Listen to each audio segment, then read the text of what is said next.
President Biden will travel to the critical battleground state of Wisconsin today to announce his plans for student debt relief.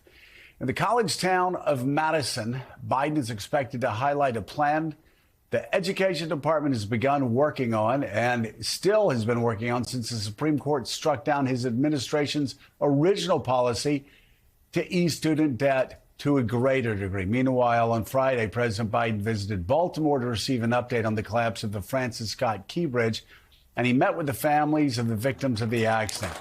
During the visit, the president called on Congress once again to authorize the federal government to pay for the rebuilding of the bridge. Biden also made a promise to the people of Baltimore, quote, "Your nation has your back." Following that trip, the Biden campaign put out a video showing how Donald Trump treated governors and mayors in moments of crisis when he was in the office compared to Joe Biden. So I think California ought to get their act together and clean up their forests and manage their forests because it's disgraceful. It's hurting our country, and they just better get their act together. But some of these governors, you know, they take, and then they complain. They take, and you do a great job. You have the mayor of San Juan who's incompetent. They should never be there. She doesn't know what she's doing. She's a totally incompetent person. In the weeks to come, I want you to know we're going to continue to have your backs every step of the way. I guarantee you. I guarantee you. Such a huge difference. Let's bring in right now U.S. Secretary of Commerce, Gina Raimondo. Madam Secretary, thanks so much for being with us. So let's talk, first of all, about the tragedy in Baltimore and the impact on commerce. How's the port doing, and how does it make it through this very difficult time that can stretch over years? Good morning. Good to be with you. As the president said, this is going to be a long road to hoe, and we have their back. I spoke with Governor Moore just a week ago, and we at the Commerce Department are working with individual companies all over the country to try to help them navigate the challenges to their supply chain. But also, I'm working with the governor and his team to help small businesses and big businesses in Baltimore who've been affected by this tragedy. It's not going to happen overnight, but, you know, I've been a governor. I know the difference it makes when a president and his team reaches out to the governor in a tragedy. And we're just going to continue to work with the governor and the people in Baltimore to get their economy back up on their feet and work with businesses all over America to make sure their supply chain isn't, you know, help them get through this, navigate the disruption. Because this is really, it's also a national issue, why the federal government should be involved. Because, as you said, supply chains are involved here that could impact people across the country and the world. Any idea, I know this isn't quite in your area, but any idea, speaking to government officials, but also officials in Maryland and Baltimore, how long a rebuild of this bridge will take?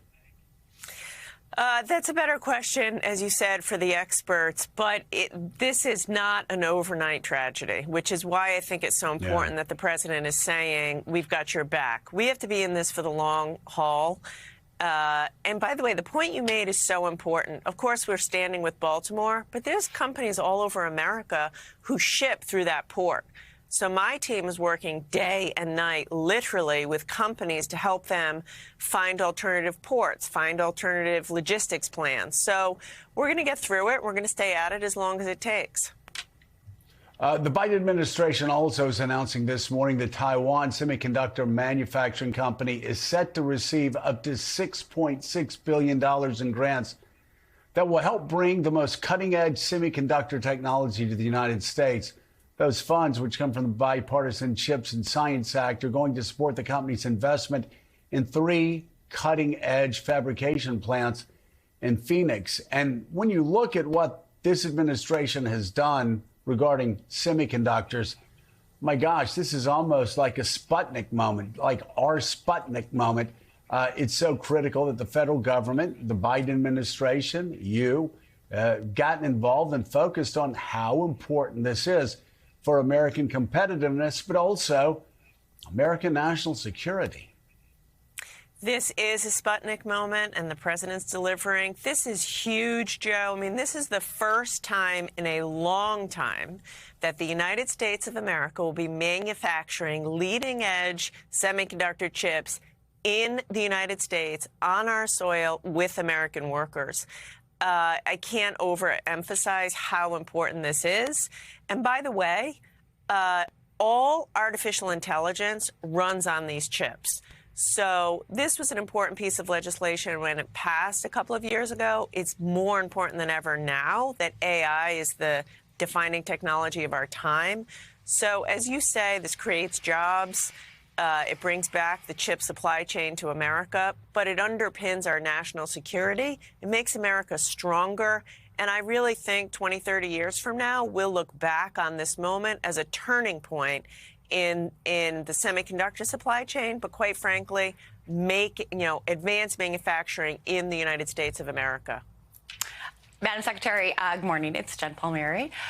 Can you go a little more deeper into that kind of detail? Because I think people aren't quite certain what it would mean to have the semiconductor plant built here. I mean, there is the actual there's the actual production of the chips, but there are spin-off jobs not just for construction, but I imagine for other industries. You know, what does it mean to be able to make this technology here, but then also how does it affect other parts of the economy in the U.S.? Good morning, Jen. Good morning. You know, we lived the pain during COVID of what it's like not to be able to get semiconductors. During COVID, there was a time when GM and Ford were furloughing thousands of auto workers because they couldn't get access to the chips they needed to make a car. In your car, there are over 1,000 chips. You know, in your computer, there's chips. In your phone, there's chips. If we can't access them because they're all made in one or two countries in Asia, that can bring our whole economy to a halt and destabilize, Americans who are put out of work. By the way, not to mention the chips that are in military equipment, satellites, drones, et cetera, and all of artificial intelligence. So by making this announcement, what the president is saying is that we're going to secure America's jobs by making sure we produce this stuff in the United States. And by the way, we'll be creating, hundreds of thousands of new high-paying, family-supporting manufacturing jobs. I have to say, for me, it is personal. My dad worked in manufacturing. He always said there's something special about making a living making things. This is making the most sophisticated chips in the world in the United States with American labor. It is so critically important. U.S. Secretary of Commerce Gina Raimondo, thank you so much for being with us. We really appreciate it. Morning. Thanks. Hey everyone, MSNBC has a new and improved app. You'll get real-time alerts and analysis, live blogs, in-depth essays, video highlights, and the best 2024 election coverage. Download the new MSNBC app. Here's how to do it. You tap on the App Store on your phone. You hit search on the bottom right corner. You type in MSNBC. You click on the MSNBC app. You click on Get or the cloud icon and enjoy it.